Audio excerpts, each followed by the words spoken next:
Why he grew up cynical. Wilt's tragic backstory. I remember this show. I don't even remember. I don't remember what it's called, but I remember the show. I watched it so much.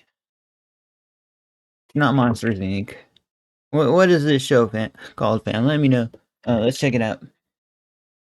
Foster's Home for Imaginary Friends had Foster's Home. Oh, there we go. There we go. I know all about this, man. I swear I've seen like a few seasons. Grew up watching it a lot. Even the reruns. I just really liked the show growing up. Heartburn.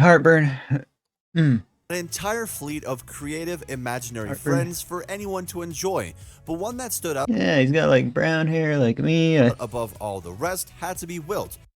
Yeah, Will. And that's not just because my man was tall either. Wilt was Wait, he's missing an arm. a gentle giant that left He's missing.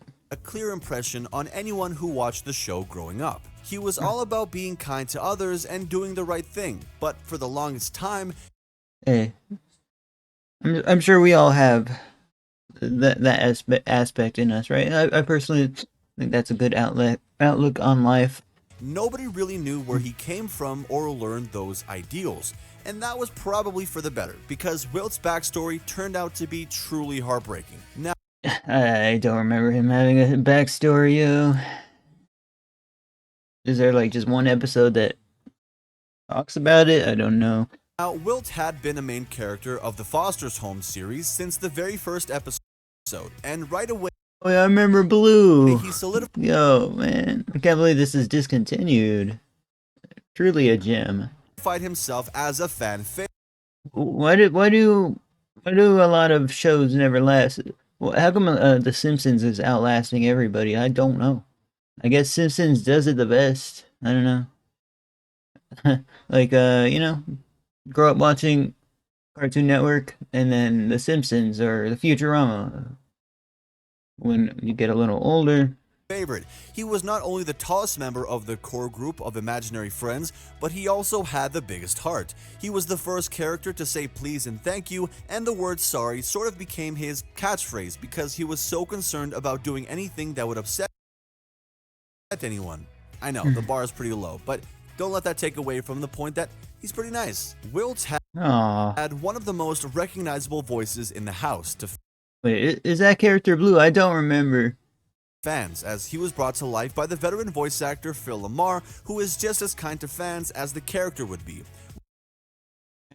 So double playing the part there. I like it. Wilt's personality and appearance separated him from most of the friends in the house, as he was always shown to be laid back, cool, and collected, while also being very helpful, honest, and above all, nice. Seriously, like, it might sound like I'm a broken record, which isn't far from the truth, but much like Eduardo was known for being a scaredy cat, Wilt was known for being this super nice guy. Like, even Canadians would be like, okay, you're a little too nice. Now, as for his physical appearance, Wilt was clearly designed to play the sport that he was shown to favor, basketball, since his creator made him extremely tall. However, that didn't explain all the strange quirks that his character design had, such as all the stitches that could be seen on his Yeah, we don't know why he's missing an arm, yo. It's a great mystery. left Anyone remember this? Let me know in the comments below. arm, as well as the side of his face. On top of that as well, he also had one crooked eye stalk on the left side of his head, I don't even remember that. while the right one was perfectly straight. But beyond what was visible on the surface, and Reminds me of those dolls with like the eyes, like those eye pieces. And then like the gravity will always gravitate, like, you know what I mean? what you could tell from his personality, there wasn't much else to go on though when wondering where Wilt came from. For the longest time, fans of the show were forced to wonder why Wilt looked the way he did and where he came from in the first place, and it kinda seemed like the show wasn't ever going to answer these questions. However, that all changed It's all secretly about Wilt. in Season 4, and thankfully all of the questions Wait. I forgot the name. I was gonna look up the name. I was gonna look up how many seasons the show ran, but I don't even remember the name of it. were Something about imaginary friends. finally answered in the two-part episode Good Wilt Hunting. The episode finally revealed what happened to him when he was first created and why he was separated from the child that made him in the first place. Good Wilt Hunting opened up with the imaginary friends at Foster's all enjoying a 5-year reunion. However, Mac and Blue quickly realized that Wilt was the only member of the core group of friends that wasn't spending time with his creator. And as you'd know from watching the show, Blue was never the one to consider personal space or I totally forgot about that character. Isn't wait? He's like the second main character. It's kind of hard to explain. a person's privacy, and just as you'd expect, he began to bug Wilt by asking him questions about why his creator wasn't there. In fact, they pestered Wilt Ouch, bro. It hurts when I grind my teeth like that. so much that not only did he try to run away from them, but he ultimately decided to run away from Foster's home for imaginary friends. Ah, Foster's home. Okay. Foster's home. He ran for 5 years.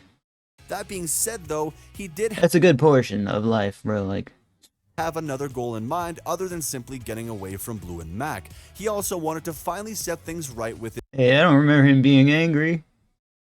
his arch rival, whom he hadn't mentioned up until that point. After Wilt ran away, Blue and Mac decided to gather up a search party to look for Wilt, which consisted of themselves as well as Frankie, Eduardo, and his creator, Yeah, that's Frankie right there. I don't remember that platypus. Like, what is that?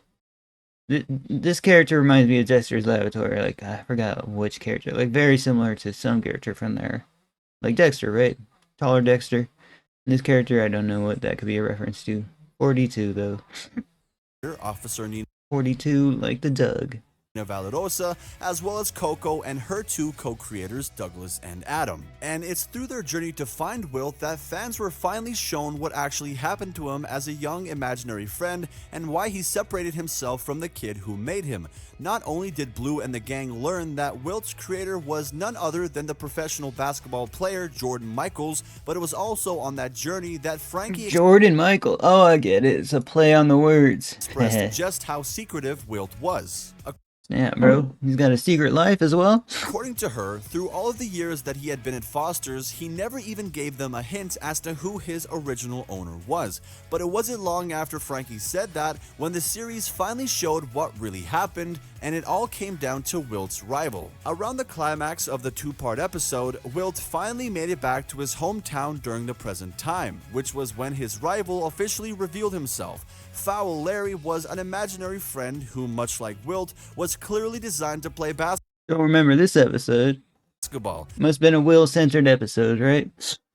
Occasionally shows will just like do something non-conventional with their whole episode. And it's a twist, but when you go there expecting the same thing, because you feel relaxed watching the same kind of style, it kind of like, it hurts. It hurts a little, right? Learning something new and stuff, like, jeez. Larry had a I'm big not saying it wouldn't hurt watching the regular standard format, but it might not. basketball for a head, and his entire body looked like it was made out of the same material as well. Talk about ball is life. He first appeared in present time at the basketball court in Wilt's own, where the two went head-to-head in a game. However, their bout didn't go well for the lovable imaginary friend, as Wilt was beaten by Larry for what Yeah, that guy looks tough. Look at him, bro. turned out to be the second time. It's around this second loss that Wilt started to think back on his past life, and through a series of flashbacks, viewers finally got to see what really happened to him. Through the flashbacks, it was shown that Wilt's creator was a young boy who was obsessed with basketball, and imagined Wilt so that he could train and become better at the sport. This worked out well for him. Okay, sorry the donations were like showing on screen. Like, I added something to like not show that, and then I forgot to change that before recording this. So Because through the flashbacks, they revealed that the child quickly became the best in their town. He and Wilt were practically unbeatable on the court. That is, until one day, another child in their town created a friend of his own, and that was when Wilt first met Foul Larry. The two duos went head-to-head in a game, only this time it didn't go the way it usually went. Instead of winning, Foul Larry was forced to sacrifice himself to save his kid. And if that sounds dark, that's because it's what happened, and it's what makes the story so heartbreaking. You see, instead of blocking foul Larry like he was supposed to, Wilt noticed that his creator was about to be crushed to death and decided to jump in the way to save him. This resulted in one of the most gruesome injuries from that era of cartoons, and finally revealed why Wilt looked the way he did in the present. During the flashbacks, Wilt was shown to have 2 symmetrical eyes as well as 2 full arms. However, that changed the moment I kind of had an accident, but not that debilitating. Like, I made a hopefully full recovery. he chose to save the young boy who made him. But when Larry landed on Wilt, he crushed his arm and caused it to bend the wrong way, which was followed by the bouncing basketball hitting Wilt in the eye and causing it to bend and be permanently damaged. It was That basketball must have been like traveling at high velocity, bro. Like, straight up. super brutal to watch as a kid and probably one of the most memorable scenes in the show. That being said, their loss to foul Larry wouldn't be the saddest part of Wilt's story, as the 2-part episode would soon reveal. As you can Is it 2-episode mini like Okay. imagine, both Wilt and his creator, Jordan Michaels, were pretty upset by their loss, but for 2 different reasons. Jordan was upset because, let's be honest, nobody likes to lose, but he never blamed Wilt for the loss, despite that being the reason Wilt was upset. That's right, Wilt felt as though he had let his creator down and that he was the reason Jordan was so distraught. And instead of talking it out with the kid, Wilt chose to do something that was truly heartbreaking to hear about. He left. Without What? even saying goodbye, Wilt decided to leave his hometown and find a new place where he felt that he could belong without hurting anyone. He leaves the show? Now, Good Wilt Hunting made it clear that Jordan Man, usually these cartoon, like, I guess sitcoms don't really do like these major life changes. They only do it for 1 episode. So to see this, would not have wanted Wilt to leave in the first place, and the only reason he didn't stop him like Family Guy, they recently said, "Oh, Meg had a baby," and then like, I don't know, I guess she put it for adoption. Not like they never changed the format, fam. And that's good, right? was that he didn't know that his friend had run away. It wasn't until Stats, the imaginary friend / scoreboard, told Jordan that Wilt had left that he knew to look for him. However, by the time the child made it to the basketball court, all that he could find was the wristband that had come off Wilt's broken arm during the game. Jordan picked up the wristband, but from that moment on, all he could do was hope to run into his friend again. Thankfully, the episode ended on a mostly positive note, which came after the very heartwarming reunion that all of the fans had The double part episode as well. been waiting for. While back in his hometown, Wilt and Jordan ended up reuniting, with Jordan apologizing to Wilt for what happened back then. He claimed that Wilt was a hero for saving him, which, yeah, he kinda was, and he even went on to show his imaginary friend that he had held on to his memory for all those years. He did so by showing Oh, that's awesome. Wilt the wristband that he had left behind. Apparently, Jordan had held on to it all that time just in case he should ever see Let's go, let's go. his friend again. And now, after their reunion, Jordan did what you would expect and offered to let Wilt That's why I grew up cynical? live with him, which would have meant the end for Wilt in the series. But thankfully, he declined the offer as he didn't want to leave his friends at Foster's home who clearly needed him. Jordan was sad to hear Wilt decline his offer, but ultimately respected his decision, and the two swore to keep in touch from that point on. Or will, though. Not many get that bad of an injury doing basketball, though. It was a really heartwarming ending for an otherwise heartbreaking story, and during the credits for the episode, Wilt and the rest of the friends at Foster's could be seen watching Jordan play basketball at the professional level, and you could just tell how excited Wilt was to watch it based on his constant commentary. But I guess there's only one thing left to ask: why would they put such a good and lovable character through something so traumatizing? Be sure to let me know. Yeah, worrying that about my life. Like, comment, subscribe, check out Cartoon Corruption. Thank you for watching. And it more interesting that Wilt wasn't created that way, like I assumed. That implies that imaginary friends could actually be hurt and permanently damaged or worse. Even the imaginary ones? Oh gosh, bro. It's scary. Awesome video. Appreciate it. Awesome video. You're the best. Alright, thank you for watching, fam. I'll see you next one. Wilt. Yep. See you next one.